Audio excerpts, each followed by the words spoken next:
എക്സൈസിന്റെ ഉദ്യോഗസ്ഥൻ അതേകൊണ്ട് നമസ്കാരം. അങ്ങ് നല്ല ഗുണമുള്ള ഒരു ഓഫീസറാണെന്ന് പറഞ്ഞു. സുഗുണൻ, സന്തോഷം. മുക്കത്ത് കുറച്ച് പ്രശ്നങ്ങളാണെന്ന് പറയുന്നു. ഒരു ട്രബിൾ സ്പോട്ടാണ്. ഹോട്ട്സ്പോട്ടുകൾ ഒന്നാണ്. ഹോട്ട്സ്പോട്ടുകളിൽ പെട്ട സ്പോട്ടുകൾ തന്നെയാണ്. അതിൽ 47 ഹോട്ട്സ്പോട്ടുകളാണ് ജില്ലയിൽ നമ്മൾ കണ്ടെത്തിയിരിക്കുന്നത്. അതിൽ ഇനി അടുത്തുള്ളത് ഹോമശ്ശേരി, താമരശ്ശേരി, അമ്പായത്തോട്. പിന്നെ ഏറ്റവും കൂടുതൽ ഹോട്ട്സ്പോട്ടുകൾ നമുക്കുള്ളത് വരുന്നത് താമരശ്ശേരി ഭാഗം, പിന്നെ ഫറൂഖ് റേഞ്ചിന്റെ ഭാഗം, കോഴിക്കോട്, ഇത്തരം ഭാഗം. താമരശ്ശേരി റേഞ്ച് എന്ന് പറഞ്ഞാൽ നമുക്ക് ഇവിടെ താമരശ്ശേരി റേഞ്ചിന്റെ പരിധി എന്ന് പറഞ്ഞാൽ ഒരു താലൂക്കാണ്. താമരശ്ശേരി താലൂക്ക് മൊത്തം താമരശ്ശേരി റേഞ്ചാണ്. ഇപ്പോൾ അതിന്റെ ഭാഗങ്ങളിൽ നമുക്ക് കുറെ ഹോട്ട്സ്പോട്ടുകളുണ്ട്.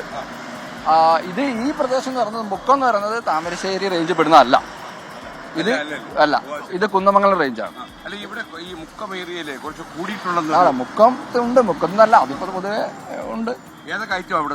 അധികവും നമുക്ക് പിന്നെ ഇവിടെ MDMA, മെത്താഫെറ്റമിൻ, കഞ്ചാവ്. മെത്താഫെറ്റമിനും കഞ്ചാവുമാണ് നമുക്ക് ഇവിടെ അധികവും കിട്ടുന്നത്. ഈ ഭാഗം എന്നല്ല നമ്മുടെ കോഴിക്കോട് ജില്ലയിൽ ഏറ്റവും കൂടുതൽ. പിന്നെ വരുന്നത് വലിയ പ്രതീക്ഷയാണ് ബ്രൗൺ ഷുഗർ.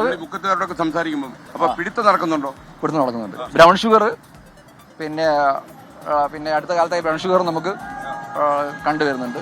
ബ്രൗൺ ഷുഗറിലേക്ക് അധികവും നമുക്ക് കിട്ടിക്കൊണ്ടിരിക്കുന്നത് അധികം അന്യ സംസ്ഥാന, പ്രത്യേകിച്ച് നമ്മളെ പിന്നെ അതിഥി തൊഴിലാളികളുടെ ആയിട്ട് വരുന്നതാണ് ഈ ബ്രൗൺ ഷുഗർ. നമുക്ക് അധികവും ഇപ്പം പല കേസുകളും റിപ്പോർട്ട് ചെയ്തിട്ടുള്ളൂ.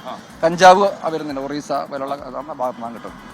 മറ്റതൊക്കെ തന്നെ നമ്മുടെ MDMA അതായത് മെത്താഫെറ്റമിൻ പിന്നെ അധികം തന്നെ വരുന്നത് നമ്മുടെ സ്വദേശികളായിട്ടുള്ള ആൾക്കാരുടെയാണ്. നിങ്ങൾക്കറിയുന്ന പോലെ ഞങ്ങളൊരു കടുത്ത പ്രചാരണ പരിപാടിയില്ല. കാര്യം നമ്മുടെ ഒരു 12 ജില്ല പിന്നിട്ട് 2 ജില്ല കാസർഗോഡ്, കണ്ണൂർ മാത്രമേ ബാക്കിയുള്ളൂ. അപ്പോൾ യഥാർത്ഥത്തിൽ ജനങ്ങൾക്കൊരു അവബോധം വന്നു കഴിഞ്ഞു. മാത്രം പിന്നെ ടെലിവിഷനിൽ നമ്മൾ ഒരുപാട് എയർ ടൈം ഇതിനായിട്ട് ചെലവാക്കുന്നുണ്ട്. അപ്പോൾ നിങ്ങളുടെ ഭാഗത്തു നിന്നുള്ള എൻഫോഴ്സ്മെന്റ് എത്രമാത്രം ശക്തമാണ്? കാര്യം നിങ്ങളിൽ വലിയ പ്രതീക്ഷയാണ് ജനങ്ങൾക്ക്. നിങ്ങൾ പരാജയപ്പെട്ടാൽ ഞങ്ങൾ കഴിഞ്ഞു. ഞങ്ങളെ സാധ്യതയ്ക്ക് അനുസരിച്ച് ഞങ്ങൾ നന്നായി പ്രവർത്തിക്കുന്നുണ്ട് എന്നുള്ളത് തന്നെയാണ് ഞങ്ങളെ വിലയിരുത്തൽ. പിന്നെ അതായത് അതുകൊണ്ട് തന്നെ നമ്മൾ ആ ഒരു പ്രാധാന്യം കണക്കിലെടുത്തുകൊണ്ടാണ് നമ്മൾ ഈ പ്രദേശത്തിൽ ഏറ്റവും കൂടുതൽ അതിന്റെ ഒരു ഭാഗമായിക്കൊണ്ടാണ് നമ്മൾ ഈ 47 ഹോട്ട്സ്പോട്ടുകൾ കണ്ടെത്തിയത്.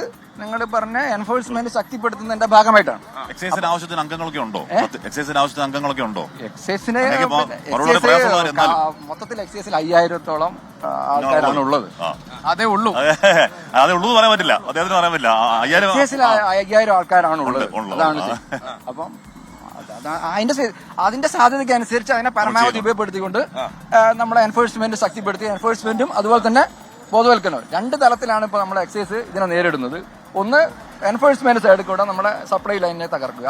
രണ്ടാമത് തന്നെ പിന്നെ ബോധവൽക്കരണം ശക്തിപ്പെടുത്തിക്കൊണ്ട് ഡിമാൻഡ് സൈഡിനെ കേന്ദ്രീകരിക്കുക. ഈ മുക്കത്തെ ജനങ്ങളോട് സംസാരിച്ചപ്പോഴേ ഇതുപോലൊരു കൂട്ടായ്മ ലഹരിക്കെതിരെ നേരത്തെ ഉണ്ടായിരുന്നു.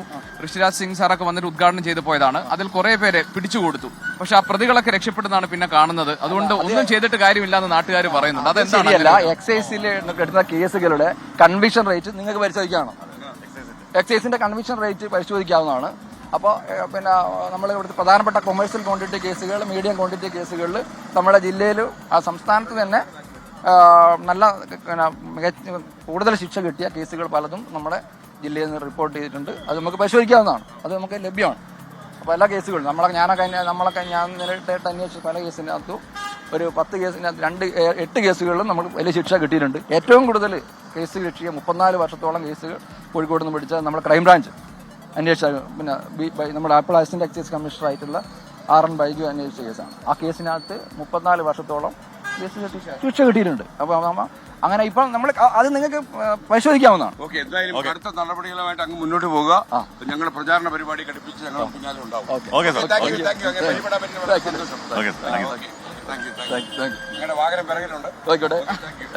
അപ്പൊ നമ്മള് നിങ്ങളുടെ തരത്തിലുള്ള ഒരു പ്രവർത്തനം നടത്തുന്നതിൽ വളരെയധികം സന്തോഷമുണ്ട്. എല്ലാവിധ ഭാവുകങ്ങളും. Thank you.